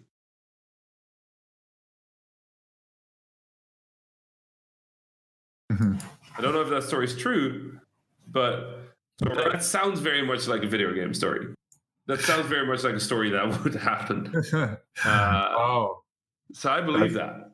Right? That's really funny. Wow. Yeah. Well, or have you ever seen the Fallout, like the way they do trams in Fallout? No, I haven't. It's basically it's a human character and their helmet, and then they just lower it so that the body of the vehicle is underground, and then they just run really fast. Oh, wow. That's how vehicles work in Fallout. It's just a helmet on a human. You just don't under the ground. Oh, geez. That's video game development. It's all a mess. Like it's like smoke and mirrors, almost like. Yeah, it's all fake. It's all fake. All that matters is whether you believe it, right? Right. And I think one of my favorite things about games is you can just not believe it. You can literally just choose not to believe it, right? There's always this. I always do a serious playthrough of a Call of Duty game, and then I just do a messed up playthrough of a Call of Duty game, and it's so funny. Like walking backwards towards an important jump where you're like everything's exploding behind you, and you have to jump to an airplane, and you just decide to sort of like slowly walk backwards, and then you still make the jump because of course you make the jump. Like stuff like that where you're just like, oh yeah, okay, it's a like beautiful, like look to the right, and you're just like jumping on the table in the middle of the room, just being like, oh hey, cool, this is cool. Can I jump out of that window? I wonder if I could jump out of the window. Outside, all sorts of like narrative stuff is happening. It's like, oh. That's the whole break in the game thing, like for you and everything. It's great. Yeah. It's just, but that's, I like that we can just choose not to believe a game, right? We just go like, yeah. Like in Destiny, when you decide to like grind in Destiny 1, when you used to do like the We've Woken the High thing. Yeah. Right, you're not actually playing Destiny right now. You're just trying to maximize what you're getting out of it. So you're that just later trying to on get your bounties done. Yeah. I need to shoot 300 things. Okay, well, here, let's throw some grenades at the throw. I miss that. I miss that sequence. I do too. I really do. Yeah. Isn't it weird how the things you end up loving about games are often fun thing about the game? Yeah, the things that are the most like, menial or, insignificant, and then they just be like, wow, yeah, I really do miss that. Yeah. Every now and then I just go like, I want to go to the moon and just throw some grenades at some thrall. I know. I just want to go back to Venus. Yeah. Like, love Venus so much. Yeah, beautiful, beautiful environment. Mm-hmm. I'd like to go back to the Cosmodrome and shoot that loot cave. I do. I actually, the thing where they put the Cosmodrome was one of my favorite things. Like, what a moment was that? You're just walking through the Cosmo and just being like, wow, holy crap, I spent so much time here. Mm-hmm. Yeah, that was like, I genuinely, like, you know how sometimes you can feel sort of like your heartbeat in a thing? Yeah. Like when I spawned, because it wasn't spoiled for me, right? When I realized that I was going to the Cosmo, I was like, I got real nervous. I was like, oh my God, like, please get this right. And then just being the exact sequence from the start is like, perfect. Are you talking about the mission in Destiny 2? Like the Cosmo mission. Yeah, the Thunderlord. Yeah, the Thunderlord mission. Yes. What a great mission. Yeah, definitely pulls on the nostalgia strings for sure. Oh yeah. And that's the thing. They have that now. They have this kind of stuff. Imagine what they can with two Destiny games full of nostalgia. Exactly. And that's what Luke Smith was hinting at when he said, not everything has been lost in the dark corners of time. Yeah. Ooh. I really like Luke Smith. How awesome would it be if we can actually go back and relive the Vault of Glass? Yeah. Like all the raids, Vault of Glass, King's Fall. Or even just going through those spaces again, right? If I never have to interact with any Gorgon, right? But I would still like just see like the Atheon fight, right? I still want to be in that room again. I don't have to do the Atheon fight again because I was a Titan that played Bubble, and that was kind of my thing. And that doesn't work Weapons as well of anymore. light. Yeah, right. So I don't really want to do that fight again because the setup now is, Commander is not quite wouldn't be quite the same, but there was something really cool. No self-res Warlock either. Yeah, exactly. But I feel like, given how much they changed, I feel really good. I really like Leviathan. I thought that was very solid. It was a little weird, but I liked how different it felt. Yeah, I have a love-hate relationship with that raid, but it's only because Callus, I think. Yeah, Callus is kind of a weird fight. The physics on that are not great. Yeah, I agree. See, Leviathan is probably for me like one of my least favorite raids, but I think the reason why is because I had very high expectations going into Destiny 2, where I expected a bunch of boss fights leading up to Callus, and it almost felt like we didn't quite get that. They went with a different approach with that raid especially. Yeah. And it felt it was like the Running Man. It was like a game show. It was like Callus was like, Richard Dawson on the Running Man. Yeah. But then I think the Last Wish, it kind of went like the full other way. Just kind of went like, boss crazy. Yeah. Here's the bosses. You want bosses? Here's bosses. Here's all the bosses you can take. Lily maximum boss.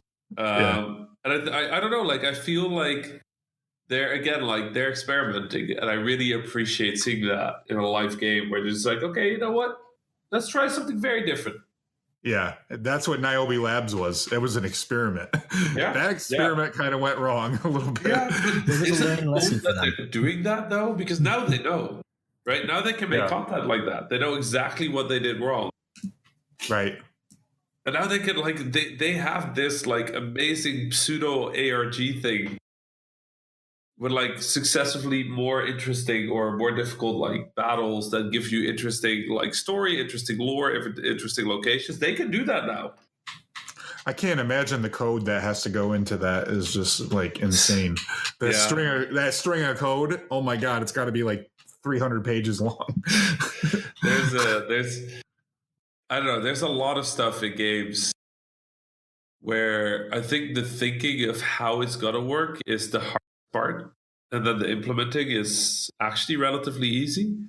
But there's a bunch of stuff that Bungie does that made me go like, I don't know how much time people spend thinking about this, because this is a lot to think about, right? I always love the raids, like especially some of the D1 raids were so good. Because what they're trying to do is they're trying to create a situation where when you have to learn it, you have to crosstalk. But then when you're good at it, you don't have to talk at all. Right? That's so hard. Like that's just if you get a group of 6 people together and you try to make game rules for something that requires you at the start to talk a lot, but then when you get good at it to not talk at all, that's hard. Because it has to be complicated enough that you have to talk. And it has to require explanation enough that it's not immediately obvious. Immediately obvious, you don't have to communicate. So you have to go sit somewhere between like obfuscating like very like semi-complex mechanics to the point where if you really understand it and you understand where the other players are, but if you don't, then you have to talk and more than one person has to talk at once. I actually think they nailed that again in Leviathan, especially on the dogs, right? Like especially that sequence. When you get in there the first time, it's just people yelling at each other. Yeah, that's how Vault of Glass was in the beginning. Like everybody just yelling at each other. It's just like what Remember the Gorgons? The Gorgons, oh my god. Like, there's one on the left, there's one on the left. Oh, there's also one. Yeah. Back, don't jump on the thing, go back. And it's like that was Gorgons, and then by now it's just like everybody walks in, goes to the left, jumps on the thing, jumps over the thing, and is out. Yep, jumps on the cliff, and then literally nobody speaks. You just go through the thing. The only time anybody will speak if somebody messes up. Everybody goes, ugh. Really? I do think like the first couple of weeks that the raid is out, I think it's especially challenging because you have a lot of players who are under-leveled. So you have that element increasing the difficulty of what you're playing on top of trying to learn all the mechanics and getting them perfect. And I really appreciate Destiny for the fact that they require for the ultimate level of coordination among all players to work together, or else you're not going to get that activity finished. Yeah. Yeah, it's cool. Yeah, it's pretty incredible. What's your favorite raid, Rami? Ooh. It's let me think. Yeah, it's Vault of Glass. It has to be Vault of Glass. I agree. I have an odd weak spot for Crota's End. I have a weak spot for that one. I just love exactly that. I love that environment in Crota's End. Yeah, I think it's the Hellmouth and just sort of like the weird structures that they do throughout that raid. Yeah, and I just really like the animation of Crota spawning. I like that, and I love the color palette, like in that area too. Yeah, the green, black. Yeah, it's very striking, very cool. And then the Taken King, I like that raid, but I feel it's a little too systemic at times. Right? It can be very taxing for sure. Yeah, you just got to go like, okay, you do this thing, now you do this thing, now you do this thing, now you do this thing. Now this thing happens, and it's just kind of like there's something really pleasant about sort of like the ritual of it, but at the same time, it's a little. It feels like at some point it doesn't really matter anymore as long as you just bring the ball to the goal, right? Right. I found that a little disheartening, and then you had the Machine Raid, Wrath of the Machine, yep. Wrath of the Machine, yep. Wrath of the Machine. I thought that was okay. I really hated the Death Symbony. I really hated that one. There's something about that, like the cool, but it just didn't quite work for me. I did like the final boss in that one. Yeah, Axis. Yeah, it was a good fight for sure. See, I kind of like the Death Zamboni because I felt like it was very unique and different from anything that we've played. I like the second part of the Death Zamboni where you have to get the pieces and stuff. Yeah. I thought that was cool. Yeah, there was interesting stuff there. I think the whole mechanic of bringing thing to thing is... It doesn't necessarily work well in Destiny unless you can use your double jump. And I think that's kind of what... Oh yeah, because you just get wrecked by every enemy on the way. Yeah, you're just kind of like walking, and everybody's like trying to defend you, but at the same time, like step to the left, like an enemy's gonna walk in and bump you off that little thin thing you walk over, and now it's like, okay, well, guess we wipe. Yeah, it just becomes a comedy of errors, pretty much. Yeah, but it's good. It's a good. Like I think all Destiny 1 raids were good. Yeah, I think the raid lairs were interesting as an experiment. I prefer where they're now, where they're just doing like slightly bigger stuff again. Yeah, and that's like you said, they were trying stuff again. Yeah, they were trying stuff, and they realized that these raid layers, they're kind of missing the mark. I think people they like the more full-fledged raid. Yeah. I think Argos was a very unique boss fight. I really enjoyed playing that fight, and I really enjoyed the mechanics there. I think they did a really good job with that final boss fight. It was a good fight, and so was the dude from frickin' Spire of Stars, but it was just hard. It was so hard. Yeah, it's fun. I think one of the things I really appreciate is how good they are slowly introducing a mechanic to the point where when you get to the boss fight, it's not entirely obvious, but if you just dropped into the boss fight at the end of a raid without the rest of the raid in front of it, you would be so lost. Yeah. Yep. That's how we started with VOG. We got dropped into Atheon because we had some friends who were like, "Oh, let's do it." Yeah. And I'm just incredible. I'm like, this is at the stage where they were teleporting you too. If you were like in the back, the three people in the back who got teleported inside and everything. And I'm just like, what just happened? Where am I? That was such a good battle. I still use that battle, the Atheon battle. I still use that battle to explain why Destiny is great. Yeah, I So good. totally agree. It's just got all the elements of such a great epic fight. Yep. Yeah, it's the teleportation. It's like the people landing in the different space and the getting out and the going blind and the clearing and the that they come together just in such a beautiful way. And then just the unloading on Atheon is the greatest thing. Right? Where everybody's just like, okay, well, everybody's here, everybody's clean, jump in the middle, get that shield up, bullets go out, they don't go in. You just stand there like fireworks for like 10, 15 seconds. It's great. It's great. I love it. Guardians make their own fate. It's such an iconic line. Yeah. You know, the best part about that is nobody at Bungie could have predicted that line would be such a powerful line. Somebody just wrote that. Except Luke Smith. Somebody just wrote that. They went like, well, Guardians make their own fate. It's like, yeah, that's cool. Okay, cool. But like, there's hundreds of lines like that in the game, right? This one just... Sometimes things in games just work. And the honest truth is, as a game developer, I would not be able to tell you what they are. Like in my latest game, Nuclear Throne, there's a bunch of stuff there that people really like. And when we were making it, none of us were like, this is a thing. Just sometimes something happens. And then it's magic. And then it's magic. And then you have to make sure that you don't milk it too much, but also too much. Right. That's really awesome. Now, Rami, what advice would you give to other individuals who are looking to break out in the gaming industry, who have a passion to make video games and want to work in the video game space? Well, if you're not a game developer and you want to get into games, the first thing that you do is download whatever program. Game Maker, Constructs, Unity, Unreal. I don't pick one that sounds good to you and just make Pong. Literally just make Pong. Make Pong or Tetris or Pac-Man or Space Invaders. Like, nothing will teach you faster just the basics of what game design is than doing that, right?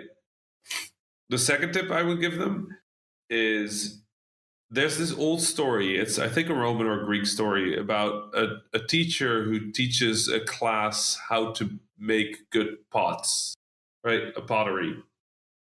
And he splits the class in two, and he gives one half of the class the full year to make the perfect pot. And he gives the other group, the other half of the class, the assignment to make one pot a week.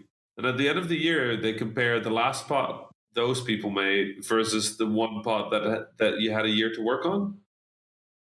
And the best pots were obviously in the group that had a pot made every week, because they learned that the oven was too hot, that the shape isn't stable, that this is sturdy. So if you're going to be in game development, that's very similar. You have to be okay with making mistakes. And I think trying to make something perfect is the fastest way to just end your career out in games. It will never work. It'll never be perfect. It'll never be like you imagined, because a computer is not your brain. It can't fill in the blanks. And the final thing is, this is a very small industry.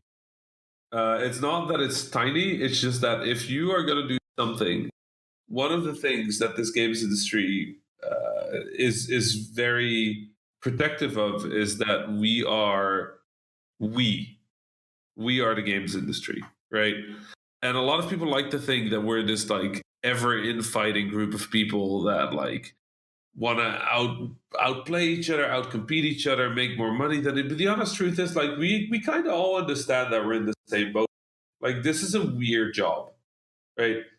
It's a job where you can wake up and everything is fine, and you change a number in a piece of code to be like 0.2 lower, and the week after you've got like death threats and like angry people, and like Reddit is telling everybody that you suck at your job, and you know, all that, right? Like, we know that, but we also know the joy of it, right? We also know the support we get, the fan art, the cosplays. We also know the like mashing your head on the keyboard because why does the code work, and then an hour later mashing your head on the keyboard because why does the code work now?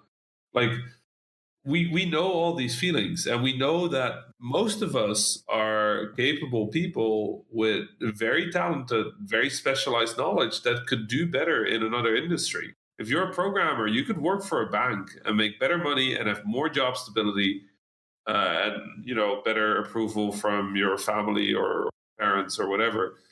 But instead, we're here. So no, we don't hate each other. There's not a single indie in the world that I go and look at their game and go, right? After I saw God of War win every award I took a selfie with Corey and Phil Spencer. And you would think they're competitors, but they're not. They're game developers. We are game developers. And I think one of the things a lot of people learn when they transition from being a gamer to being a game developer is that talking shit is not really appreciated. You can be critical, right? You can be very critical. Like I will I've had some pretty critical conversations with Bungie about their game, but that doesn't mean that you want to go and attack a person, right? Like the process of making a game is weird, and if you understand it, you'll probably be critical of the process before you're critical of people. Right. And you like understand it more. You understand, the trouble that they, can go through development and things like that. Yeah. When something breaks, like you said, and it's just everything is broken. Yeah. All the time. This is game development. Right. And you're sitting there like have to patch it every other day and everything. Yeah. But like sometimes broken stuff is great. Like I'm gonna guess that at least there's a bunch of weapons in Destiny that are definitely just bugs that people went like, oh yeah, that's cool. Right? Like there's a bunch of armor effects in there that some designer like explained it wrong, and then the programmer programmed it the way they thought. Right. This is cooler. Like game development has to be broken, because if it isn't broken, we can't fix it. Right. And I think game developers are problem solvers. We're like, okay, we want the player to feel this way. How can we do that? And we just try some stuff, and then eventually it works. And then afterwards we give talks about how it's brilliant. That's really cool. That's really cool, actually. Yeah. Yeah. Video game, any kind of creative process, I think it's a work in progress. There's never a finale. You can always make something better. You can always improve on something, but sometimes you have to bring the product out to market and then build upon it. It's so scary. That's one thing I love about video games. So scary. It's every time it's scary. It's so awesome.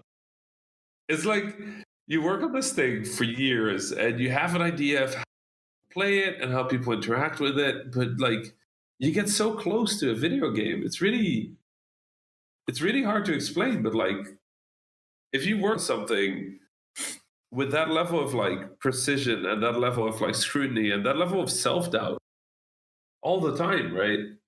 And then it's done. And now you're going to put it in people's hands, and then it's no longer yours. Right? It's just not. People might play it a different way, or they might not like this thing you did, or they might skip it. Or, they might love it, they might hate it, they might cosplay a character that you never even realized was going to be a big deal. It's no longer your game then, and it's like sending a kid to school or something. It must feel like that. I don't know if that's how it feels like. I don't have kids, but it kind of feels like when people talk about that, that's what releasing a game feels like.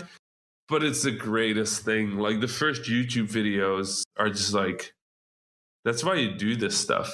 It's like the fan videos and the YouTube comments that, go like, oh yeah. It's like there's this game called Atomic Crops coming out that was announced, like people were talking about the other day. And there's like hundreds or like thousands of people going like, oh, that's like nuclear from the moon. And I'm like, wow, people remember my game, right? Like this game had an impact on them, and they fondly remember it. They want to play a game that is like it.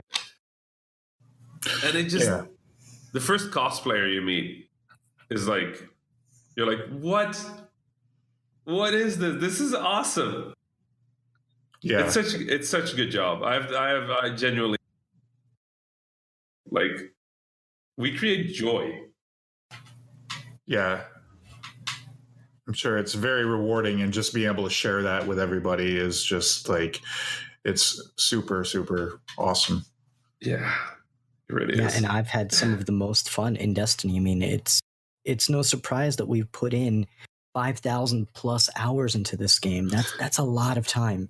Yep. We love Destiny. Destiny is a lot of my life. I've put more hours into Destiny than any other video. Yeah, easily.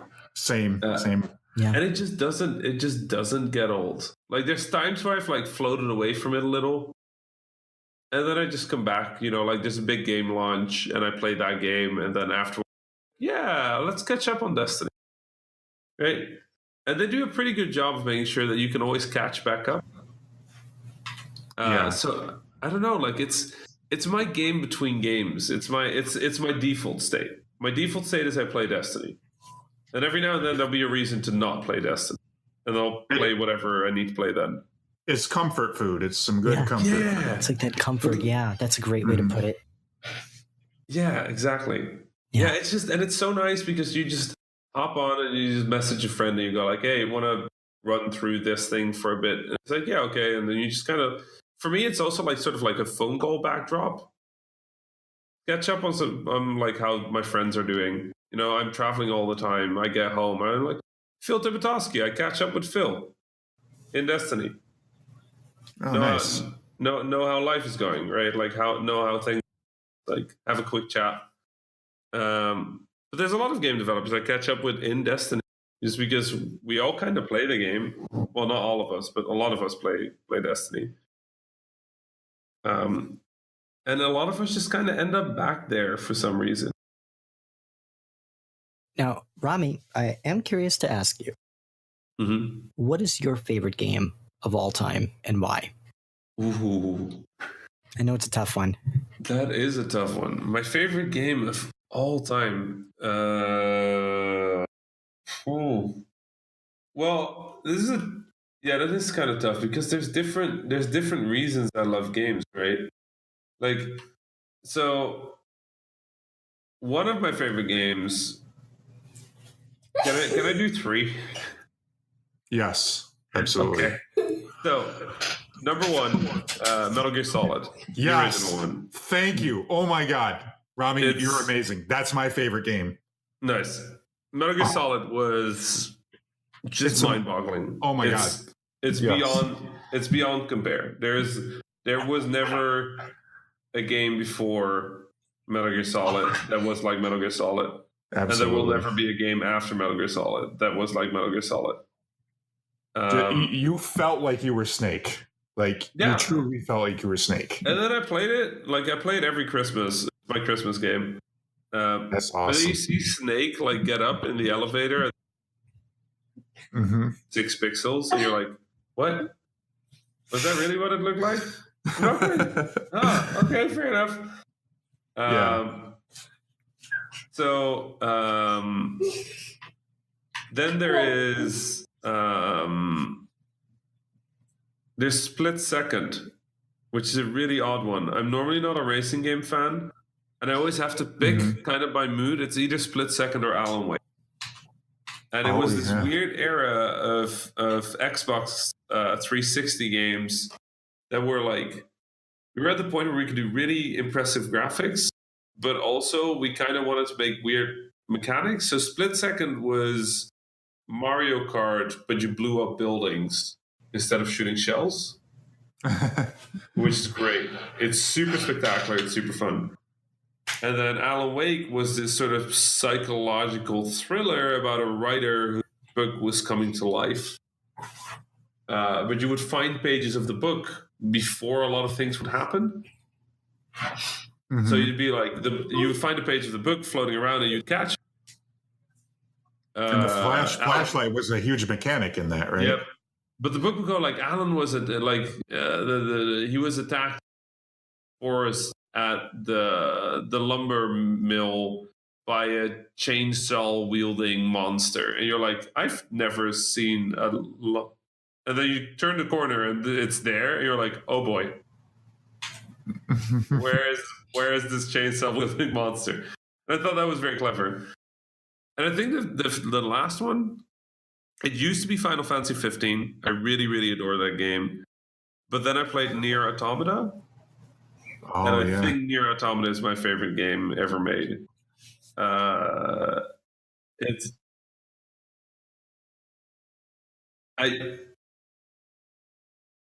don't have words for that game. It is a masterpiece. It is broken in all the right ways, perfect in all the right ways.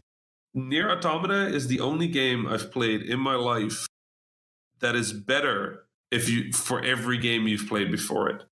Right? The more you know about video games, the better Nier Automata is.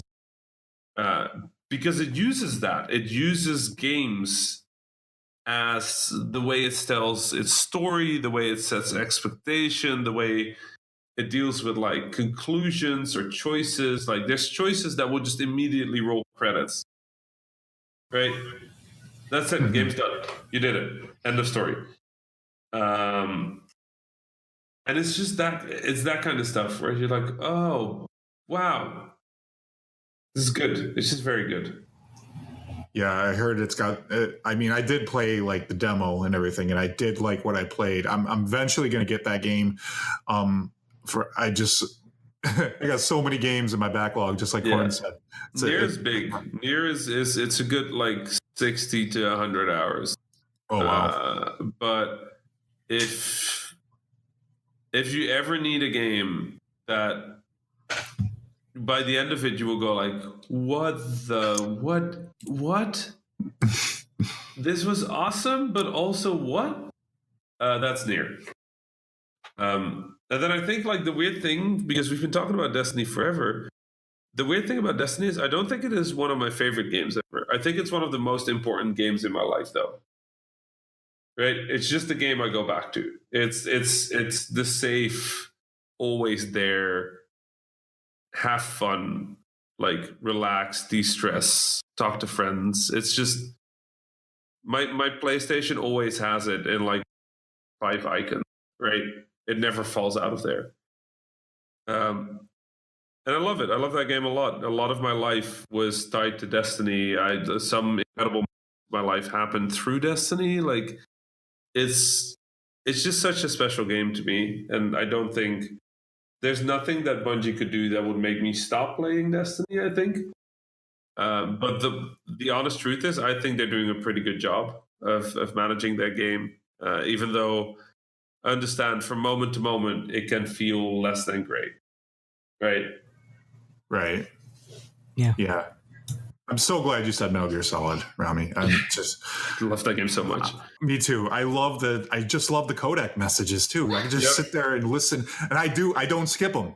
When I play, I can't skip them because I just love getting that story. And even though I know one conversation near the end of the elevator, conversation goes for like 1 hour or something. You're like, wow, okay, okay, y'all. Yep. Seeing Metal Gear Rex for the first time, and like I love some of the video gamey stuff in there that they had to do, because it's kind of a complex game, and there was a lot of just like bigness, like there was a lot of like size to the story that we just weren't used to, right? This is one of the first like big cinematic games, but the way they used Solid Snake to like have the world explain things to the player was so good, because Snake is kind of an idiot. And like somebody goes like, oh yeah, it's in the underground basement. Underground basement? It's like, yeah, it's a basement that is underground. What did you everything Snake's just like, what? Let me repeat the exact thing you just said. Woman in the cell? Yeah. A surveillance camera? Yeah, it's a military base. Of course there's a surveillance camera. Yeah. Do you guys remember the part where there was like a boss fight where you literally have to unplug the controller port? Psycho Mantis. Oh my god, that was so much fun. Yeah. That was so unique and different. And I think Did Metal you know Gear... that it would read your save games on your memory card, and if it found like Castlevania on the thing, it make a like Psychomance will go like, I see you like Castlevania. And you'd just be like, what? How did you know that?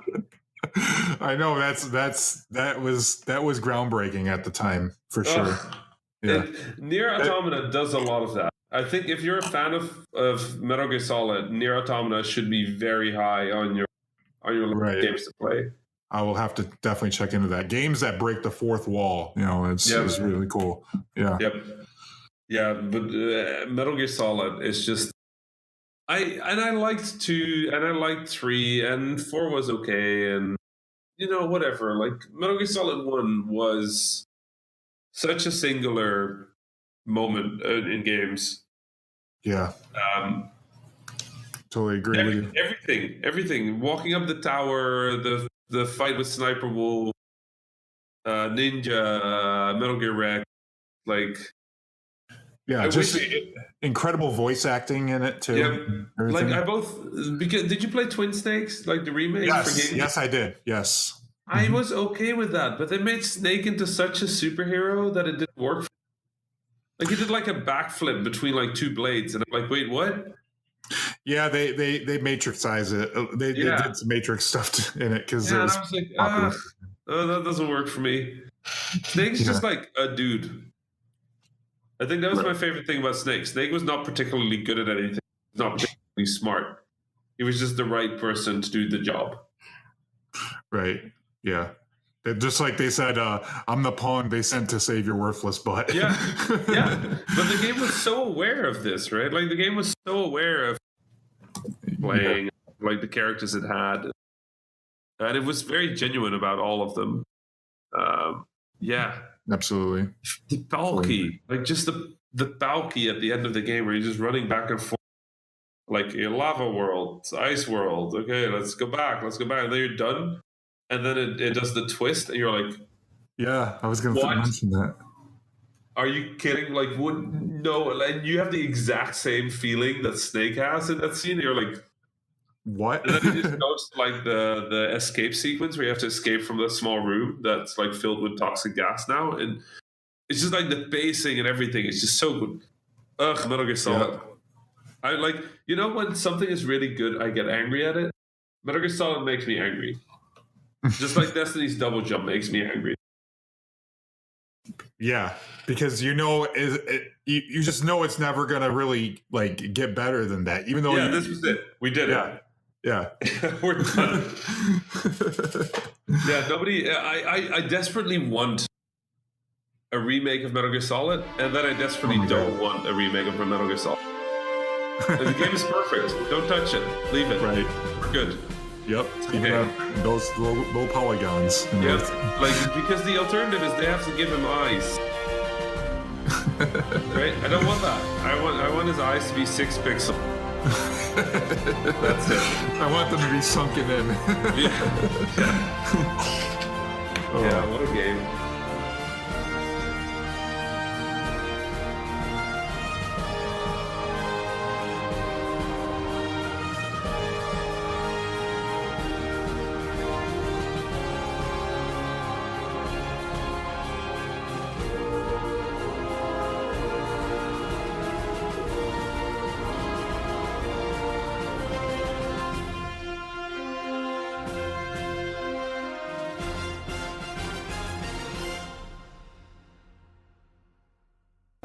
Catch us live every Thursday night at 7 p.m. Eastern at twitch.tv/The Destiny Show. If you like the show, please share with friends, subscribe, and hit that notification bell for more Destiny content.